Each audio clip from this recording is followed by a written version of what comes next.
हमारा शरीर इस ब्रह्मांड के निर्माता द्वारा बनाया गया एक पावर हाउस है।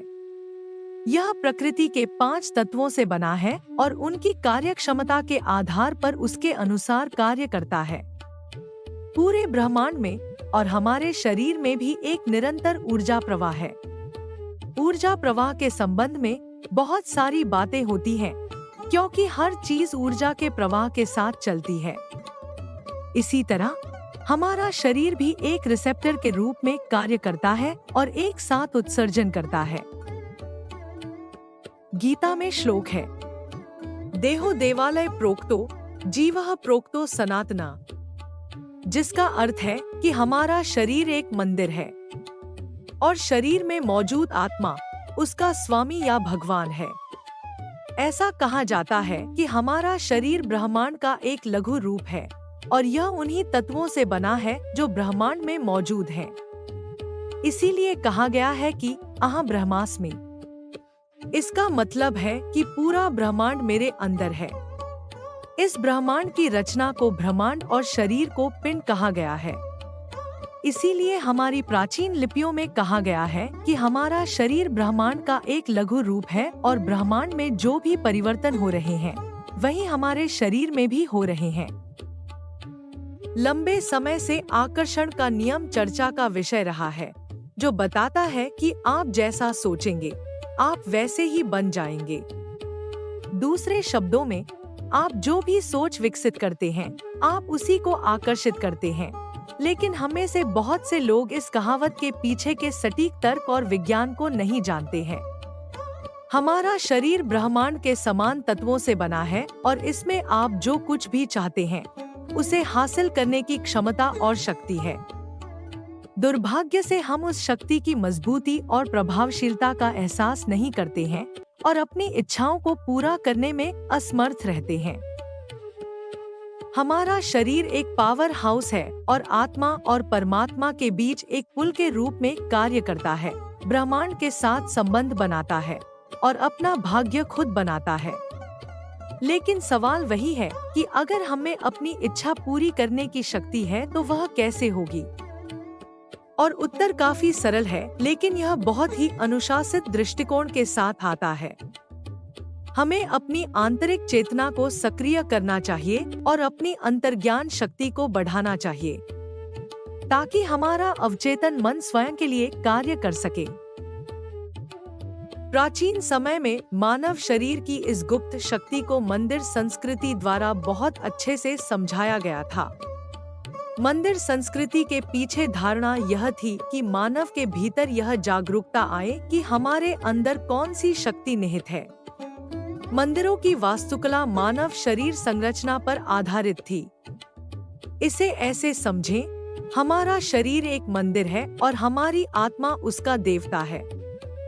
इसके लिए आइए अपने शरीर की संरचना को समझें। मानव शरीर में 72,000 नाड़ियां और 114 विभिन्न चक्र हैं। लेकिन हमारे शरीर में 7 मुख्य चक्र हैं और वे हैं मूलाधार चक्र, स्वाधिष्ठान चक्र, मणिपुर चक्र, अनाहत चक्र, विशुद्ध चक्र, अजना चक्र और सर्वोच्च है सहस्रार चक्र।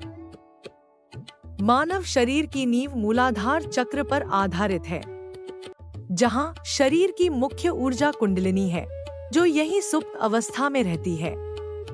और आध्यात्मिकता की पूरी प्रक्रिया कुंडलिनी को मूलाधार चक्र से ऊपर की दिशा में सहस्रार चक्र तक ले जाना है। और जब यह सहस्रार चक्र तक पहुंचती है तो वह स्थिति आती है जहां आत्मा परमात्मा से मिलती है और इसे मोक्ष की स्थिति या निर्वाण की स्थिति भी कहा जाता है। मूलाधार चक्र की यही ऊर्जा प्रजनन के लिए जिम्मेदार है। इसीलिए मूलाधार हमारे अस्तित्व का आधार है। इसीलिए प्राचीन भारतीय मंदिरों की वास्तुकला इसी मानव शरीर चक्र प्रणाली पर आधारित है।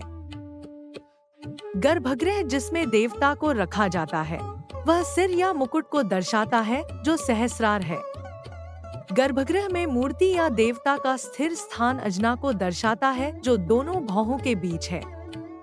हॉल से गर्भगृह तक का मार्ग विशुद्ध को दर्शाता है। मार्ग से पहले का मुख्य हॉल अनाहत को दर्शाता है। हवन कुंड का स्थान जहां अग्नि रोशनी होती है मणिपुर को दर्शाता है। वह स्थान जहां जल संबंधी गतिविधियां की जाती हैं, वह स्वाधिष्ठान को दर्शाता है। और वह स्थान जहां झंडा या ध्वजा फहराया जाता है, वह मूलाधार को दर्शाता है। ऐसा कहा जाता है कि मंदिर के शीर्ष पर ही ब्रह्मांड से ऊर्जा प्रवाहित होने लगती है।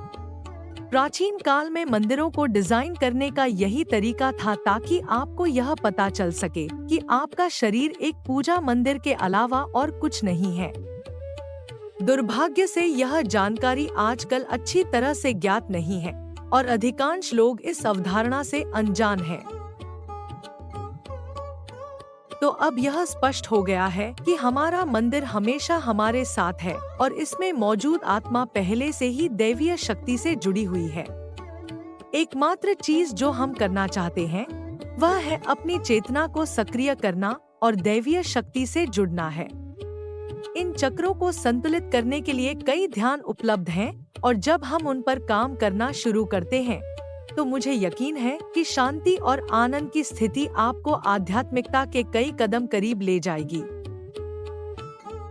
मुझे उम्मीद है कि आप सभी को यह जानकारी और हमारा प्रयास पसंद आया होगा। हमारा आपसे अनुरोध है कि कृपया हमारे चैनल को लाइक और सब्सक्राइब करें। समर्थन के लिए आप सबका धन्यवाद। हम ऐसे ही और ज्ञानवर्धक जानकारियां आपके सामने लाने का प्रयास करते रहेंगे।